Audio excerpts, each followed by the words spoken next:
Today we are going to be going over our Week 7 predictions for this up-and-coming NFL season.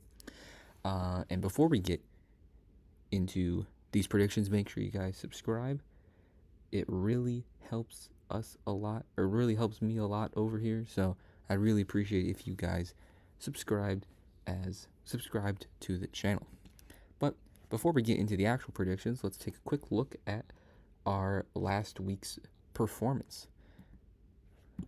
Last week we went 11-3, which is pretty good. That might have been my best week yet. And that brings our total record up to 59-32. We're nearing that 60 game right prediction point. So we should get to that this week, but let's see if we can continue this good little streak we're having on predicting these games. First game is the Thursday night game between the Broncos and Saints, the Sean Payton Bowl. Now the head coach of the Broncos, obviously formerly the head coach of the Saints. Saints coming into this game off of a 4-game losing streak after putting up 40-plus in their first 2 games. They have now fallen to 4 straight games. Most recently, a 27-51 point loss versus the Bucs. And on the Broncos, on the other hand, started off losing their first 2 games, and unlike New Orleans putting up 90 points, they put up a combined 26. However, they followed that up with a very impressive 3-game win streak. However, they did fall short most recently to the Chargers, 23-16. So both of these teams in very different points. Saints are starting their rookie quarterback again, Spencer Rattler, for the second straight week, who actually played pretty good against the Bucs, and the Broncos are going to continue to play Bo Nix, who I think throughout the season, at least for me, has been very impressive, and you've definitely been able to see that improvement. Both teams sort of even in terms of the Saints' defense is very even with the Broncos' offense, and the Broncos' defense is very similar in ranking and according amongst the league to the Saints' offense. Both rookie quarterbacks, Spencer Rattler obviously not as much experience. However, I think it's going to come down to the defenses. And I know the Broncos defense has played a lot better, but I feel like the Saints defense is still good despite their maybe lackluster production. They're at New Orleans. Bo Nix coming into a hostile environment. Spencer Rattler coming off of a very solid performance. I'm actually going to go with the Saints in this one in a small upset over the Broncos, 20-16. Next game is the Jags-Patriots London game. Jags' second straight game in London, coming off the most recent London game where they got blown out by the Bears. Patriots coming off of, yes, it was a 20-point loss to the Texans, but I feel like that doesn't even matter, as they started their rookie Drake May, 3rd overall pick, and he played very good. So I think that's the rare case where you will take a loss, especially a 20-point loss, because you got to see very good play out of your rookie quarterback. You're the guy you want to be your franchise quarterback. So, despite the loss, that's good for the Patriots. However, I do think that Drake May will, unfortunately, not be able to get his first win of the season. The Jags typically play well in London. I think that's more in their second game at London because they always seem to play 2. And this is their second game. Trevor Lawrence and the Jags offense has slightly improved throughout these recent weeks. So I think the Jags do take this one 24-20 over the Patriots. Next game, we have Seattle-Atlanta. Seattle are 3-point underdogs going into Atlanta. They're 3-3, Falcons 4-2. Seahawks coming off 3 straight losses after starting 3-0 most recently to the Niners, while the Falcons are coming off of 3 straight wins versus the Saints, Bucs, and Panthers. That's good for their division. 3 straight wins versus division opponents. I want to lean towards the Falcons. However, it seems like the Falcons are just, when they lose their games or when they win barely, it's on the road. Or at home, I mean. They've played 4 home games this year. They lost to the Steelers 10-18 at home. They lost to the Chiefs by 5 at home. They only beat the Saints by 2 at home, and they beat the Bucs in overtime at home. So their point differential at home is not very good, and they're 2-2 at home. So for some reason, the Falcons seem like they're not the best home team. I don't know. So I think if there's a game for a team like the Seahawks to sneak in and maybe pull off somewhat of an upset over Atlanta, I think it could be this game. So I'm actually going to go with a little bit of an upset. Not a big upset, but a little bit. I'm going Seahawks over Atlanta, 31-28 in a somewhat high-scoring game. Next, we have the Bills versus the Jaguars. Bills versus the Titans. Bills 4-2, huge favorites over Tennessee, who is 1-4.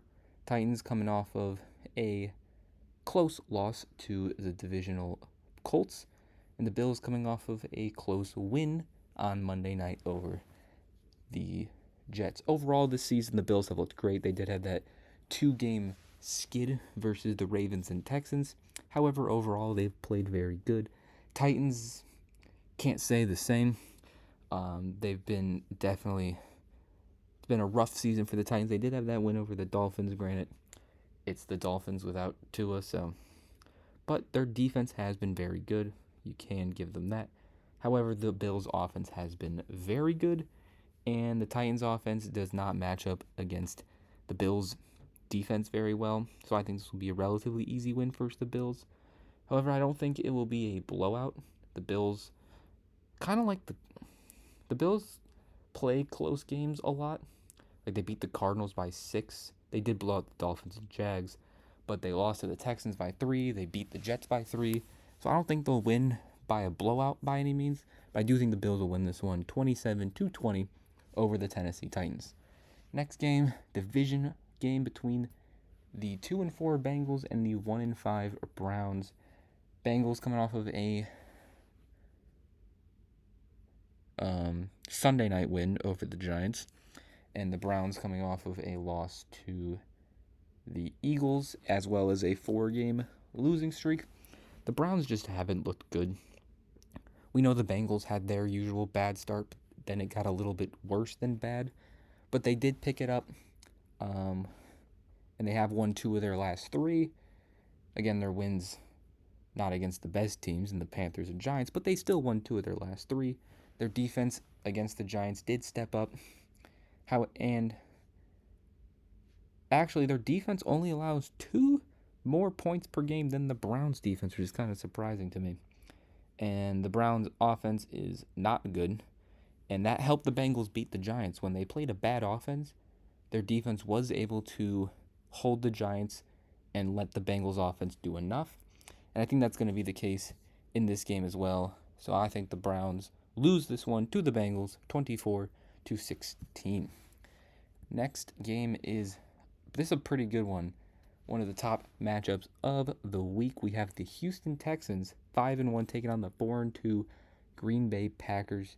Packers actually favored in this one. They are coming off of their blowout win versus the Cardinals, as well as their win the prior week against the Rams.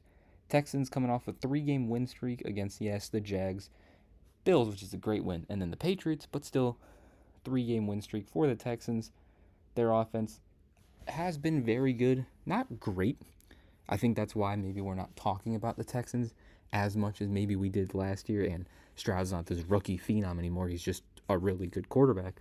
So we kind of haven't, I don't know, maybe it's just me, but I feel like people haven't talked about the Texans as much. They're kind of just doing what they're doing, And then the Packers, on the other hand, their offense has also been great. So I think this is going to be a battle of which defense can contain the other offense enough for their offense to put up the points needed to win. Packers defense has been slightly better throughout this season, but they are very close. And you know what? I'm feeling a little road upset here. Give me Houston 24-21 over the Packers. I talk a lot about how Lamar just doesn't lose to NFC teams. I have a feeling Stroud can start. I I don't know about as good as Lamar does, but I think Stroud could be that guy that just doesn't lose a lot to NFC teams. I don't know, just me. But I have them beating the Packers. Next game is a very interesting one. Going into the year, I probably would have been super excited for this matchup between the Colts and the Dolphins. However, at this current moment, I don't know if I can say the same thing.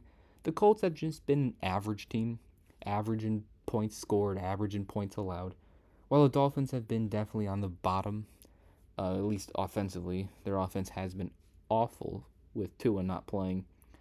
I don't know when he's going to come back soon, because I can't remember exactly when he got put on IR, but anyway, I think Richardson might be playing in this game, even though I think their offense can score similar amount of points with Richardson or Flacco, just do it differently.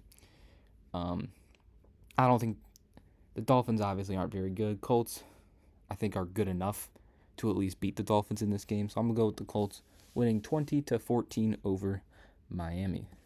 Next is probably even a better matchup than that Texans-Packers game. It's Lions at Vikings. The 4-1 Lions taking on the 5-0 Vikings. I think this decides first place because if the Lions win, they'll tie with Minnesota and have the tiebreaker. And then if Minnesota wins, they'll just have the better record. So this is for first place in the division at the moment, and potentially this could be part of the determining factor for who wins the division overall. So this is a very exciting game. Both teams coming in with elite offenses and elite defenses. Lions scoring the most points per game at 30. However, the Vikings defense allows the third least at 15. And then the Vikings offense coming off of their bye week is scoring 28 points a game, while the Lions defense is holding opponents to 18. However, they did just lose Aiden Hutchinson. So that could affect their defense, especially their pass defense, because they will have less pass rush, which is their weakest point. It's honestly their only weak point on their whole team is their pass defense. Same thing with the Vikings, to be honest. And I think this is going to come down to, again, which defense can hold these elite offenses better. And what the Vikings offense does well, or no, what the Vikings offense doesn't do well, which is run the ball.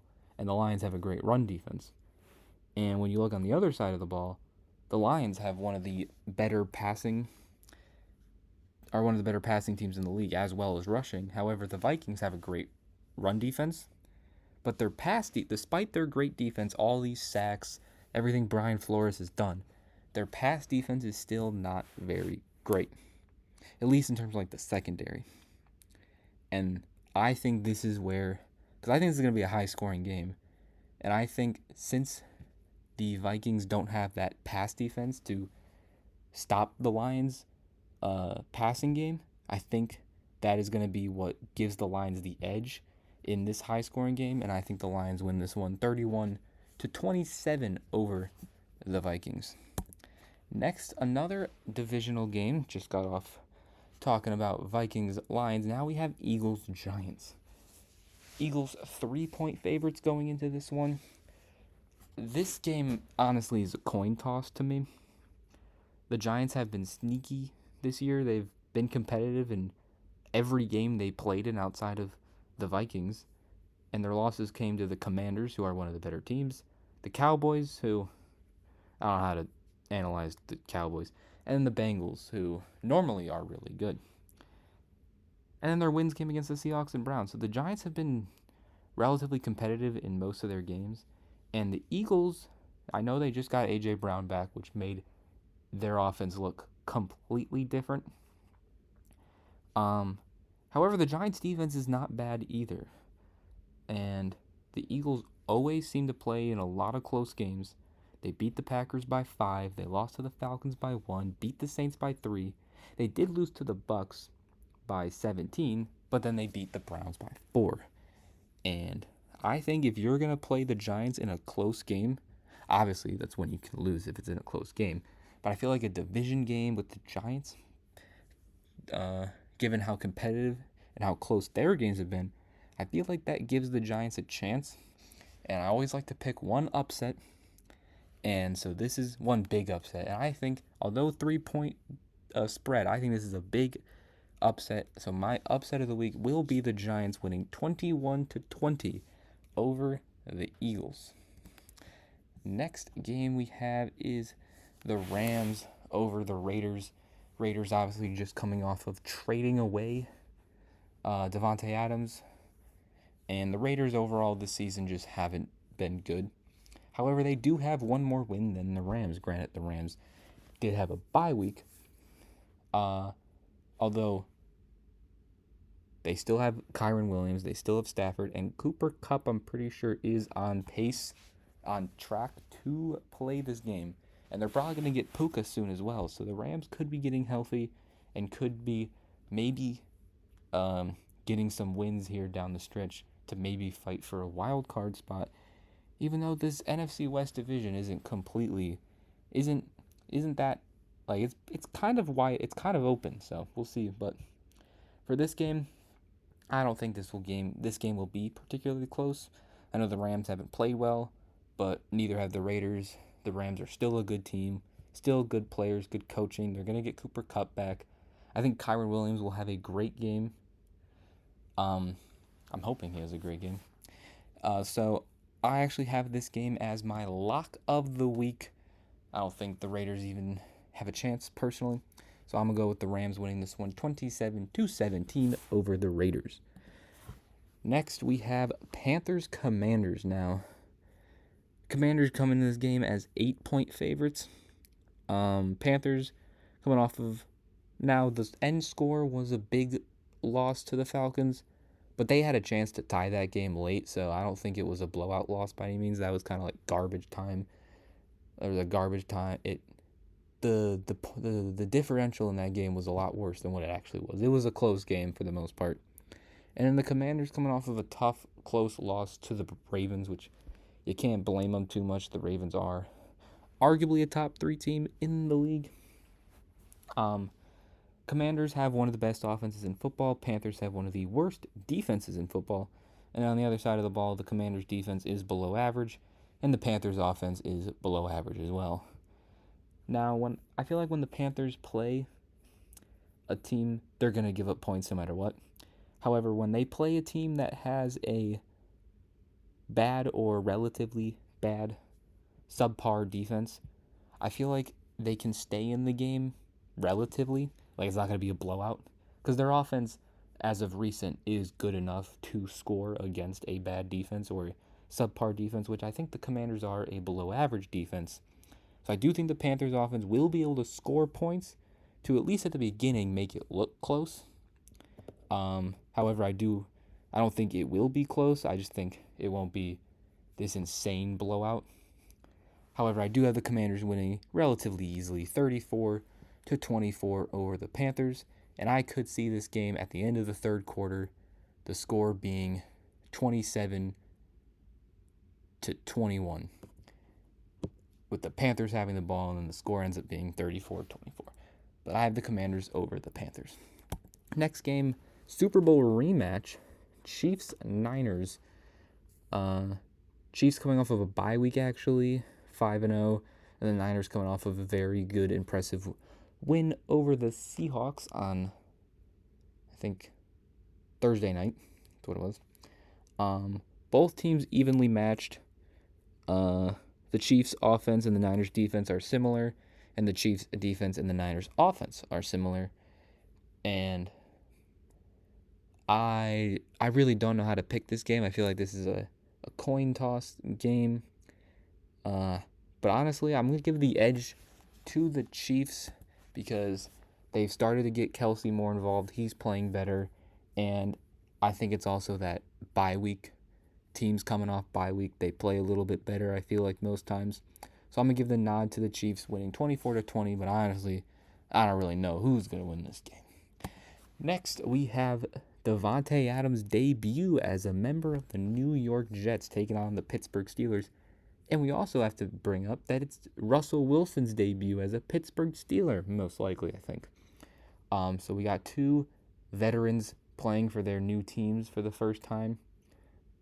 Jets coming off of a close loss to Buffalo, while Pittsburgh is coming off of a relatively easy win versus the Raiders. Both of these teams have elite defenses, and both of these teams offensively are still trying to figure it out. Jets switching coordinators, getting rid of moving play calling away from Hackett, and their offense at decent amount of times looked pretty good versus the Bills. And then the Steelers' offense, who was playing very solid with Fields, 10 total touchdowns I think he had with 1 interception, is now moving on to Russell Wilson. So honestly, don't know how to predict this game, but I'm gonna give it to not only the home team here, but also the team with a slightly better defense, as well as a slightly better offense. I know they have a new quarterback, but I'm gonna give the edge to the Steelers in this one, beating the Jets 20-17. But I could definitely see this going either way. Now we have the first of another Monday night doubleheader. Don't know why they keep doing this, but one of the games is on ESPN Plus, so not even many people aren't even able to watch it. But anyway, but this game, at least the game that most people can watch, is the game that most people would watch anyway, and that's Ravens Bucks. This is definitely deserving of a Monday night game. Both teams 4-2, both coming off of very huge wins. Bucks in a blowout win over the Saints, and the Ravens over a win against the Commanders. Both offenses have been great. This is the battle of, I think these are the two best, at least fantasy-wise, performing quarterbacks of the season. And overall, statistically, you could argue 2 of the top 5 quarterbacks in football going head-to-head against 2 average defenses. So this should be high scoring. But as I mentioned before with Lamar versus the NFC, he just doesn't lose to the NFC. I don't understand. I think he's only lost to an NFC team is the Giants with Daniel Jones. And if there's one thing I trust, it's Lamar beating an NFC team and the Ravens as well. Give me the Ravens 30-27 over Tampa Bay. Last game is Chargers-Cardinals, the second of the 2 Monday Night Football games. This is a much more interesting game than compared to the Ravens-Bucks. The Chargers still have the best defense scoring-wise. They've allowed 13 points a game, which is not good for the Cardinals as they have an average scoring offense, and they might not even have Marvin Harrison. On the other side of the ball, the Chargers' offense has not been good, but neither has the Cardinals' defense. However, I do feel like it will be easier for the Chargers' offense to put up points versus the Cardinals' defense compared to the other way around with the Cardinals' offense. So I do think the Chargers win this one 21-16 over the Cardinals. And that will officially conclude my weekly predictions for Week 7 of this NFL season. As always, in the comment section, make sure you let me know what you agreed with, what you disagreed with, and also give me some of your picks for this week as well. And if you enjoyed the video, make sure you leave a like. And again, make sure you subscribe. It helps the channel a lot if you subscribe. And I'll see you guys next time. Peace.